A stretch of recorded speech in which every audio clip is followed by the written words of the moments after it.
All right, so Stephen A., he's talking about Delhi's want to, and a lot of credit going to Delhi for shutting down Steph Curry in Game 2. Your reaction to Legler's analysis? Well, I completely agree with him. I think he's spot on. And you know, once again, I want to emphasize that nobody's trying to take any credit away from Dellavedova. He's an overachiever. We understand that his skill set is relatively limited, but he can defend. He's a tireless defender. He goes after it. He works very, very hard. He gets up in your face and what have you. And because of that, that makes him an absolute pest, which means that he's effective for any team that he's on, and he's a nightmare for the opposition. We understand that. And then, but you also have to understand something, and this is just knowing the game of basketball. When you are limited, what happens is that a lot about defense is effort. And there's no shortage of effort when it comes to a Dellavedova. When you are a Kobe or you are a LeBron or somebody and you can defend, what you also do is spy. Because what happens is you're not just defending a man, you're defending areas. You're making sure, because you can see and you're a visionary. You know, watching an offense, where the ball is going to go, who they may want to get the ball to, what they may be trying to do. So you cheat a little bit because you understand from a cerebral perspective what this team is trying to do at this particular moment. And your level of greatness allows you to sit there and spy. That's why a Kobe, an MJ, a LeBron, people like that could be effective. Or even in the case of Allen Iverson, he was miniature, so he couldn't defend you straight up, but so much because he was a small dude. But his cat quickness combined with his instincts allowed him to take chances and steal, because he knew that that's how he was going to be effective defensively. Matthew Dellavedova isn't that kind of guy. So what happens is you get a guy that's a pest, and he's allowed to be in your face, and you say energy, being the Energizer Bunny, being physical, because he's a legit 6'3.5", 6'4". He's not a weakling. He's from Australia. He's got a background playing rugby and stuff like that. So he doesn't mind banging, doesn't mind getting physical, doesn't mind engaging in some of those tactics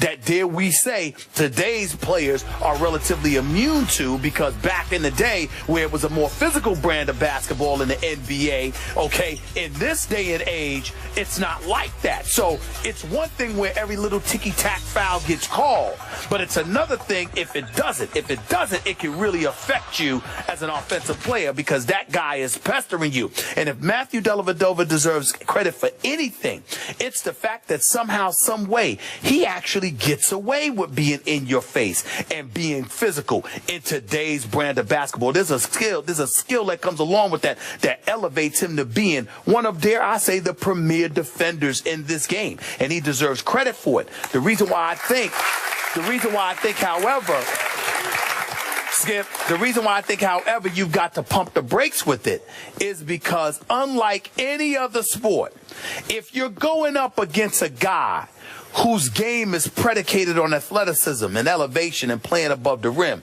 different ball game. But when you are going up against a shooter who can pull up from 30, it's very rare in the day, other than denying them the basketball, it's very rare in the day that a defender affects them. What affects them is not getting the basketball. But once they have the basketball, unless you're blocking their shot, it doesn't affect them. It's just whether their shot is falling or not. Steph Curry missed shots he normally makes under the duress that was applied to him by Matthew Dellavedova. Steph Curry has made those shots against other people. He just missed the other day. Okay, now, time out. You're losing me. Did you just call Matthew Dellavedova one of the premier defenders in the league? Yeah. Yes.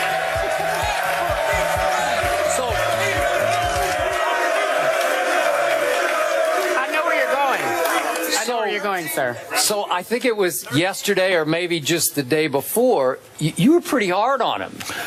Skip Bayless. I thought you gave him next to no credit, Skip and now Bayless. he's... That's because you don't listen. I think I listened too hard. It's okay. I think I heard it all. No, what you do is you give your opinion, and you're so fixated on it that anything that remotely deviates from it throws you a curve. But in the end, what it comes down to is this.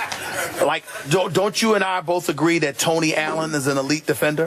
Tony Allen for the Memphis Grizzlies? One of the best. One of the best. Yeah. And for the first, when they lost games 2 and 3 to Memphis, all right, we said Golden State's in trouble. Now, Tony Allen getting hurt had a lot to do with that. But what I said to you was, Despite all of that, Steph Curry is one of those rare commodities where the defender is not going to affect him with anything other than denying him the ball. Once he has the ball, the shots that he takes, Skip, it doesn't matter whether somebody's in his face or not. I've seen Steph Curry. I've seen Steph right in his face. I've seen not if you don't block his shot, because I've seen Steph Curry with his eyes closed hit threes. That's how good he is as a shooter. See, what gets me is your respect that you're giving Delly is grudging at best. You're sort of writing him off. You're undercutting him as an overachiever when, in fact, I watch his feet. Those aren't overachievers' feet. Those are star defenders' feet that I'm seeing. And that's what Legler had to go back and break it down. You know, sort of slide for slide. I'm going to look at this one. I'm going to freeze it. I'm going to freeze it. I'm going to freeze it. And I'm seeing a guy who, on film study, Dellavedova, after the game the other night on SportsCenter, talked about how much tape he watched of Steph before the finals started, because they had all those days to get ready. He was beating Steph to his sweet spot with his head. And again, that's borderline. I'm not going to call him a star yet, but he's a borderline star defender, because I saw him do it against Derrick Rose, then I saw him do it against Jeff Teague, and now I'm seeing him do it against Steph Curry. And again, you're right. He's listed at 6'4". I don't know if he's quite 6'4", but even though he doesn't look muscular, I think he packs a wallop. He is beating Steph to the screens and through the screens, and he's keeping that body on him, and he's wearing him down a little bit. And then past is too dismissive, because he's getting there and getting a hand in his face before Steph can get comfortable to do his little flick shot.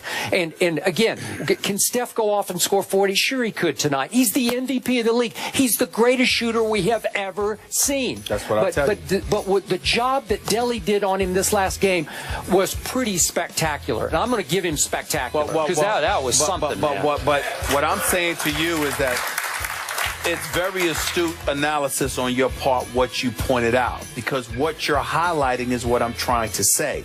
Of course, you're a nightmare for a shooter if you deny them the ball, if they're not able to get the ball in the spots they want to, or not at all. My problem is that you take it to the nth degree and act like if Steph Curry had the ball and Dellavedova's in his face, it's going to be a problem. I am saying to you that the tactics that Dellavedova utilizes in order to deny Steph Curry the ball until the shot clock is late, or late in the shot clock, or spots away from the places he wants to get the ball, that's a different ball game. But I am telling you, if Steve Kerr and those guys set enough picks and screens and facilitate Steph Curry getting the basketball, and he's straight up with Dellavedova, I am telling you, he will eat that boy alive. Okay. That's what I am saying. Let's be clear. To eat him alive. Let's you know be what clear. He's going to have to do, and he said this after the game, Steph did? He's going to have to drive the basketball more, because what Dellavedova, I'll get it right. Dellavedova. Delly. Yeah, Delly Trey. Thank you. Delly Trey. You're not getting it right.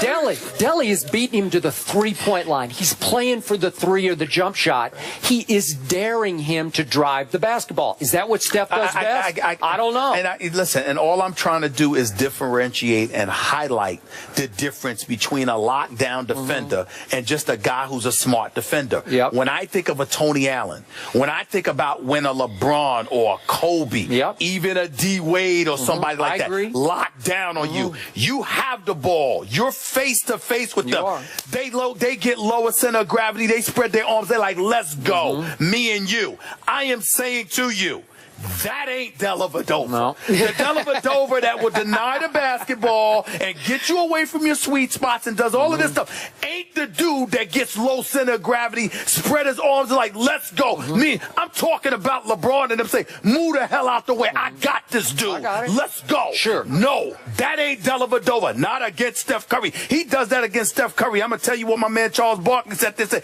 get the limo. Make sure he gets to the game because Curry going to eat him up. That's all I'm saying. Now, Tony Allen could do that. Tony Allen with Mike Conley Jr. They'll sit up there. Move. We got this. Okay? Delly ain't that dude. Delly's good. Delly's impressive. He ain't that dude. Pump the brakes. He ain't that dude. Okay.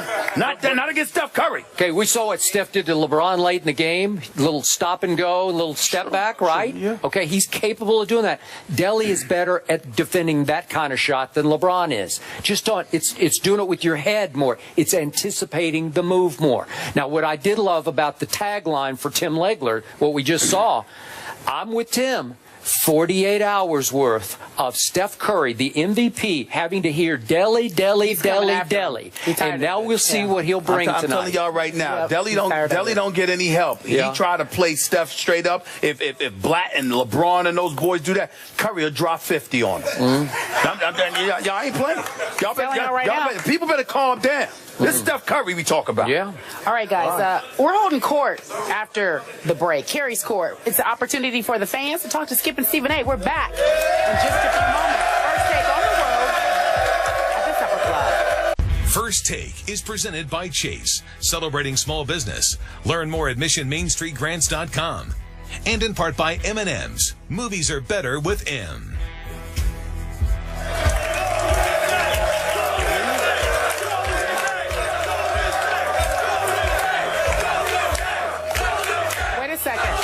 Wait a second.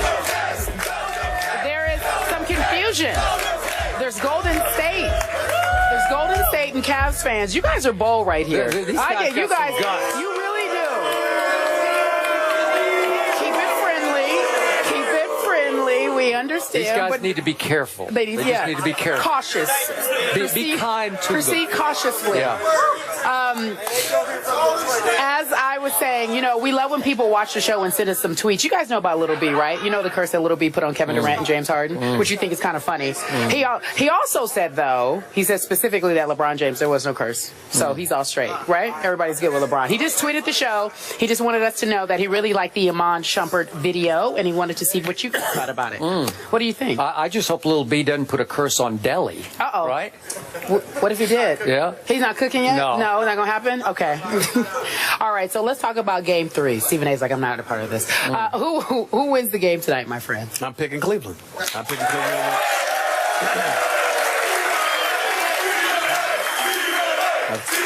Oh, stop it.